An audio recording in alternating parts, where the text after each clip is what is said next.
Welcome to Chaos, Courage and Coffee, the podcast for anyone who's felt like on the outside I'm holding it together, but inside I'm struggling. And we do it with honesty, heart, and just enough coffee to get through the day.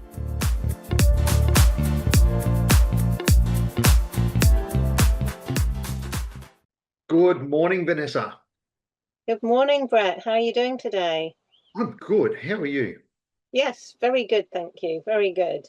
And I think we talked in the last podcast about the gut and said, well, maybe we would carry on and talk about how do you actually learn to listen to your gut? Because you being a very head person, it's not coming naturally for you. And for me, who learnt some years ago, I had to go through the process as well. So I'm assuming there's others out there like us.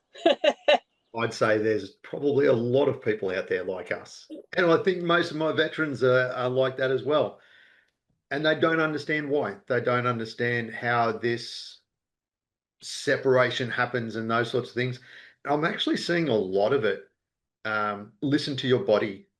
Your body keeps the score, those sorts of conversations happening in my circles. So maybe this is a really good topic for us to get into. And how do we listen to our gut, listen to our body and understand what it's trying to tell us? Just before we dive into it, I just want to say, if you don't listen to your gut, you're not doing anything wrong. And what I've learned is a lot of it is, it's not just upbringing, but there's a lot of personality type in it as well, whether you kind of veer towards the head. So it's not that you're doing anything wrong. Don't think that at all. The reason, perhaps that's it's a good place to start. Why do we want to listen to our gut? Well, there's actually a really good reason that we want to listen to the gut. So to me, the gut is a subconscious. The subconscious knows everything, and it actually knows, the answer to things, what's right for us. But we have this prefrontal cortex. We like to do this thinking. So we've just learned to put it through the head so much that we don't even realize it started in here and then it goes to the head, and all we hear is what we say in our head. So why do we want to listen to the gut? Because the gut actually knows. The head has to do an awful lot of work of logic, pros and cons. You can do lists and everything, but the gut actually knows. But if you didn't listen to the previous episode, go back. You can listen to it afterwards, because basically what we're saying in the previous one is a little caveat about, yes, listen to your gut, but there's a little caveat about why you shouldn't always listen to it, or shouldn't, just do what it says. So please do listen to that one either now or go back afterwards. So yes, so first off, you're not doing anything wrong if you're very much processing your head. And we do want to listen to our gut because the gut has more knowledge than our head. Do you agree with that, Brett, before we move on? More not. So picking up on your language, the words you used, more knowledge than your head. What do you mean by that? The gut has more knowledge than your head. So the head does lots of working of pros and cons. It actually has to work it out. The gut is, it's your inner brain. It has, the gut, like literally the gut. So I prefer to say subconscious, but let's talk literal gut. The gut has way, way, way more neurons in it than our brain. It's actually our true brain, but we don't realize that because it's subconscious, unconscious, and we only know what's going on in this conscious brain. So the truth of everything, all the neurons are going on in our gut. It's just that we never, or we don't always get to be in touch with that. So we have to do this pen and paper logic, pros and cons, and think it all through, talk it through with someone else. Okay. Does that help? Yeah, I can go with that. Yes. Thank you. All right. So what's next? How do we do this? Well, I think there's a lot of steps to it. So I don't think it's a kind of, oh, you just do this. So I think what we want to do now is talk through different parts of it, different steps. And I think a lot of it is about asking questions. which is actually kind of what we do in coaching, really. Asking questions and being curious. I think those are a very, very good way to start. So if you're not kind of believing that you've got this inner gut that knows everything, just imagine it's like another person and you want to understand it and learn about it. You would ask it questions. You would be curious about it. Yeah, that's true. Yes. So if we are, why are we asking these questions? What are we hoping to learn from these questions? We want to know what the gut thinks. And normally we don't hear what the gut thinks because of our learnings in life, our programming, or because our head is speaking louder. It's a smaller voice. Okay, so if you're not in touch with your gut, it's because it's a smaller voice. You imagine you're in a pub and you've got all these extroverts, and then the introvert is sitting there quietly. Doesn't stand a chance. The introvert is not going to speak out. So how are you going to get the introvert to speak out? Be curious, ask it questions. So, hey, what do you think? How are you feeling about that? It's acknowledging it and starting to ask it questions. Okay. Is there a, how do we know? So I want to know. Like I'm curious because we've already established that I don't do this very well, or at all, maybe. Um, so how would I know when to ask these questions? How do I find, or where do I find that introvert? How do I know that this is the time to start examining and reaching out to my gut and saying, hey, what's going on? I would say do it when you have a decision to make. Like maybe do this as a kind of conscious exercise to start with. When you have a decision to make, and you'll normally go straight to your head, need to buy a house, what's the pros and cons, what's the list of things that I want. Now assume that the introvert, the subconscious, the gut is there and it knows. So start slowly and gently and just now be curious. Go, and maybe you could do the curious questions. What if I did make this decision? How could I see that going? What if I made this decision? How might I feel? Hmm. So I think there could be a whole list of questions that you could ask. And I'm not saying you have to ask them all, but you could pick and choose some to ask. Okay. So when I ask those questions and I've got those answers and I start thinking about, okay, I'm feeling this way, my gut's telling me this thing. What do I do with that knowledge? What do I do with that information? Is there like not major decisions? So this is why I think start with small decisions. You're out for a walk. Do I want to do a long walk or a short walk? So try it out. So do I want to do a long walk or a short walk? And if it comes up long walk, we'll give it a go. And afterwards, reflect back and think, was that the right decision? Am I exhausted now? Do I wish I'd said short walk? You know, or then also think the flip side. But what if I'd done a short walk? How would I feel? Would I think, oh gosh, that wasn't much exercise today. That was not enough. So a lot of conversation. So self-dialogue or internal conversation with self. Yes. So make a decision and then feedback afterwards and just converse with yourself. Now, was I right? Did that feel right? And start sort of so you're guessing in the beginning, right? Because you're not in touch with it. You're guessing. Do I want to do a long walk or a short walk? Long walk. All right. We do a long walk. At the end of it, was that the right decision? Mm. Should I have done short walk? What would have told me that short walk was the thing? And don't go into the head again about it with the analytical side of it. Just and that's one of the big keys.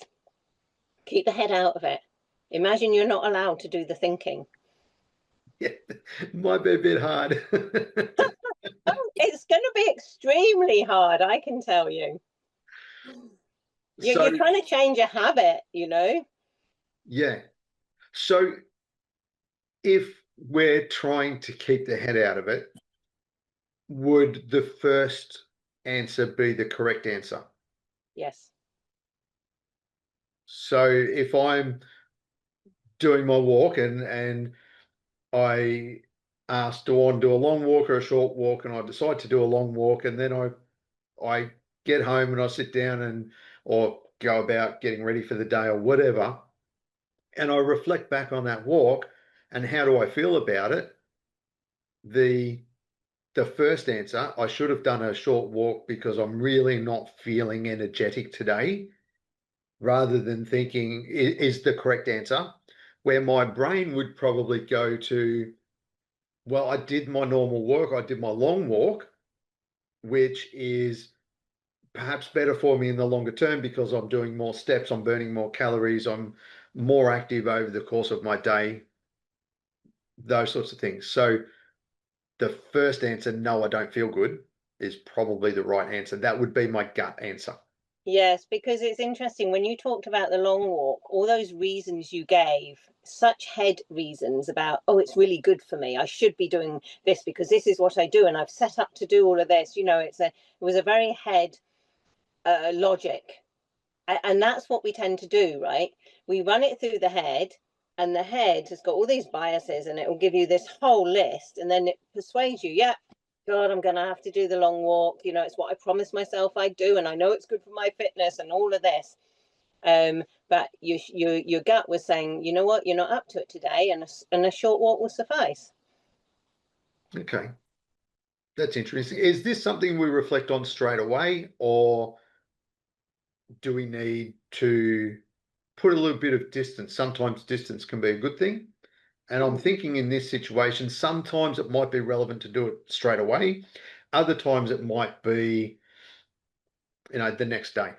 Look back on it and how do I feel? Maybe not when it comes to exercise and walk, although if we've overtrained one day and we're feeling a bit sore the next day, we're certainly going to be reflecting on it the following day. Um, but sometimes I think distance can be a good thing when we've had time to process. Yeah. Um, Interesting you use the word process. Do you know why? Because no, process to me is an internal thing.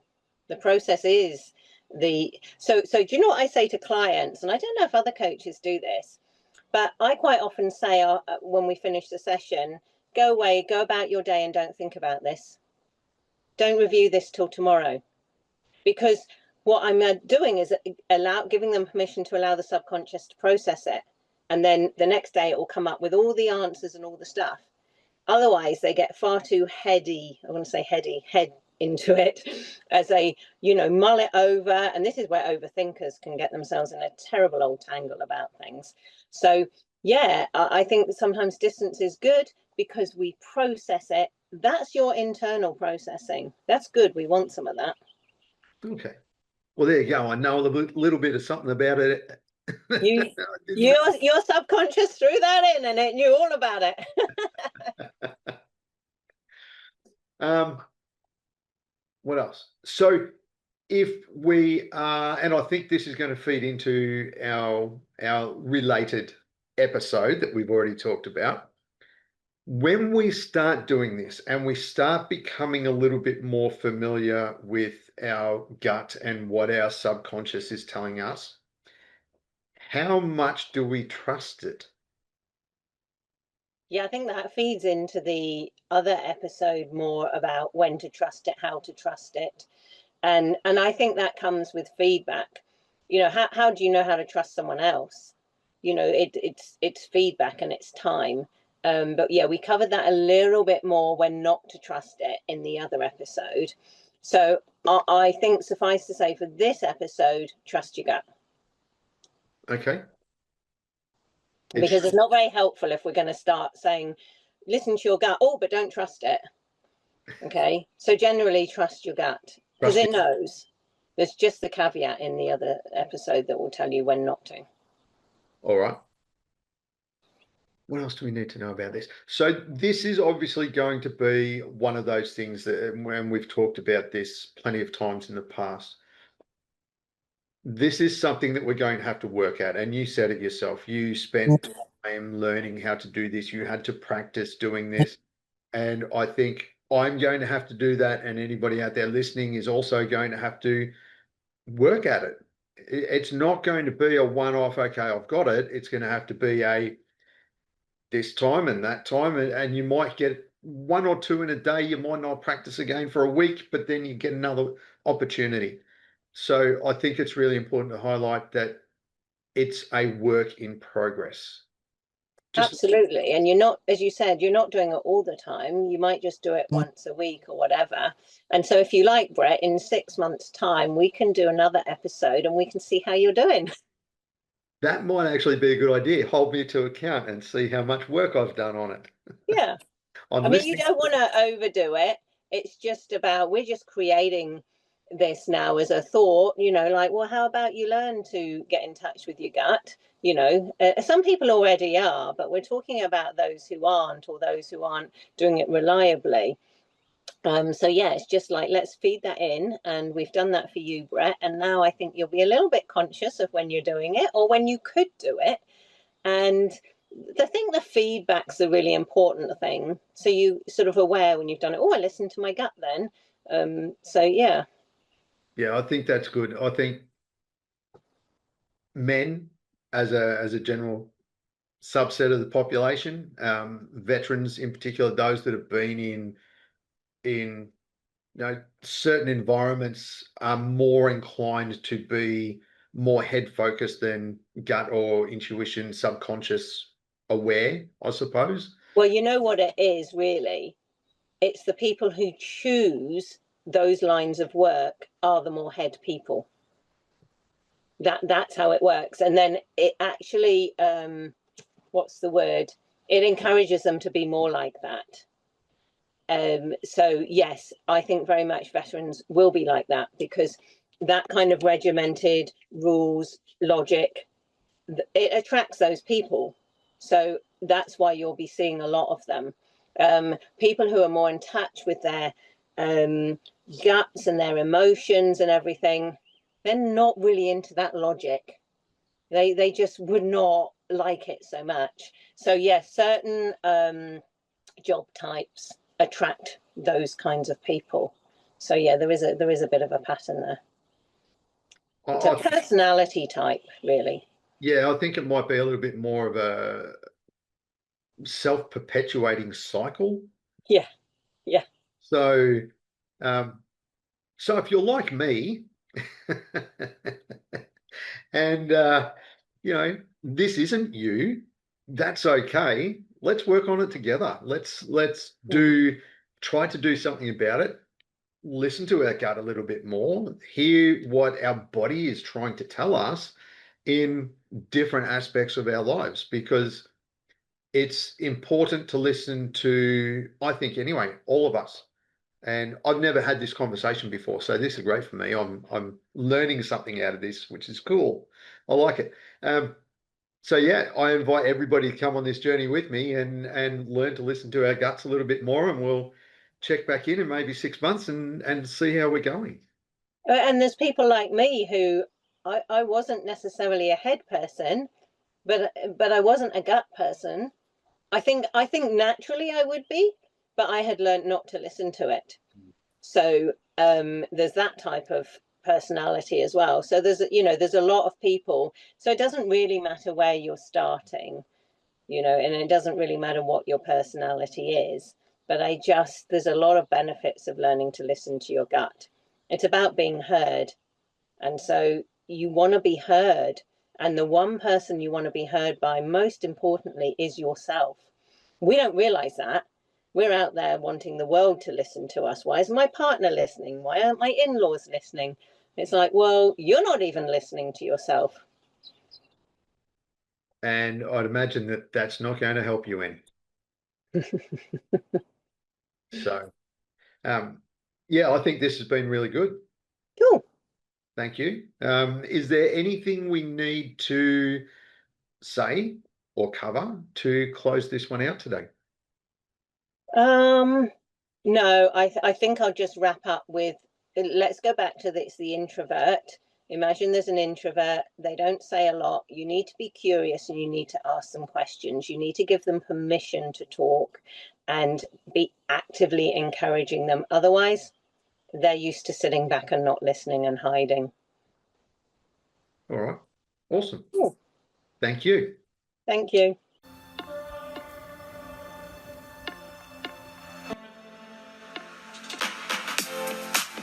Thanks for being with us today on Chaos, Courage and Coffee. Remember, you're not alone and you don't have to figure it all out at once. What part of today's conversation stood out for you? This podcast is about showing up in the mess, not waiting until it's all sorted out. If today helped, share it with someone else who might need it too. And if you're navigating your own version of chaos, we'd love to hear about it. Leave a comment, message us, or join the conversation.